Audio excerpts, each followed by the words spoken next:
Welcome back to NBA Cinema. So we had Dillon Brooks and Anthony Edwards going at it tonight, man. And Anthony Edwards had a lot to say after this game. Now we know Dillon Brooks has made a living off of getting inside of star players' heads and really trying to rattle them off their game. Now that cost them a series and cost him his time in Memphis pretty much when Ja Morant was going through all the gun stuff.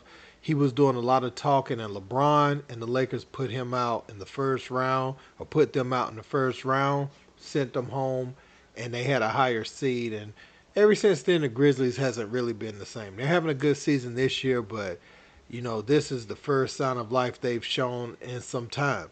With that said, Anthony Edwards has some words for Dillon Brooks tonight, and the tactics he uses to try to get under players' skin. Let's check it out. Percent, yeah, for sure. I wouldn't even say like poking me, but everybody know how Dillon Brooks is, man. He played dirty. He a competitor. Like I love the competing part, but like all the little slick, little dirty shit. Like he hit me in the face, and then I fell, and then he he like how much crying you gonna do? I'm like, bro, you hit me in my motherfucking face. What you want me to do? So, I just don't like that part. Like, don't do something and then act like you didn't do it. You know what I'm saying? But I love all the competitiveness. Like we can compete all day, we can talk shit all day, but when you get to doing that, yeah, it's more than basketball at that point. That seemed to be like, I haven't seen you react that strongly. Yeah. Is it? Yeah, I mean because like I think a couple years ago when he was with Memphis, he did the same thing, and I reacted the same way. Like I don't mind you competing and grabbing and pushing and doing all that. Like I love that because I'm gonna do that back. But the moment you start like using your fists and shit, now it's like, all right, bro, like you feel me? Like we all grown men out here, we ain't finna do that. And he think he got like a reputation of punking people. So Ant-Man voiced his displeasure with that, and obviously Dillon Brooks is going to try to get in your head as an opponent, and he gets in a lot of people's head. But the thing is, you have to use that against him, his over-aggression against him. Ant-Man did drop 41 on them tonight, so he responded really well. And that's what you have to do. Come out, be aggressive on Dillon, make him get into foul trouble, because a lot of times when you have a player like that, they're susceptible to fall into silly foul trouble too. They can get physical, they can get in your head, but there's a flip side to that. They're going to come out overly aggressive, overly attentive.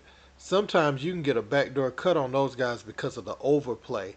He's grabbing your jersey. You can sell it. You can just let him grab your jersey, and then you just start running. Try to run hard, and they can see your progress is being impeded by whatever tactic he's employing. So you can take the power back against those type of matchups. Yeah, these players are going to come and they're going to try to use something to get you off your game.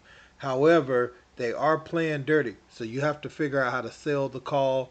And really, that's what I wouldn't say that's what flopping was made for, but more so selling a call. And I have no problem with selling a call. It's a difference when you're playing a dirty player like Dillon Brooks, and they're shooting elbows in your face, trying to grab you on your shoulders and tugging at you all night long. You have to sell that to the official, even if you do have to embellish that a little bit. And that's what I would say to Anthony Edwards. But, he did have a good game tonight. They got the win against a very good Houston Rockets team. For Dillon Brooks, I can't argue against the results.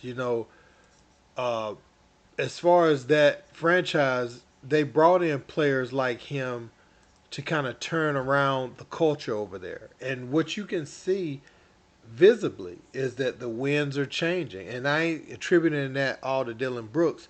Obviously, some of this young talent is growing up. But having him on the wing, a low maintenance guy who he knows Amin Thompson's gonna have the ball.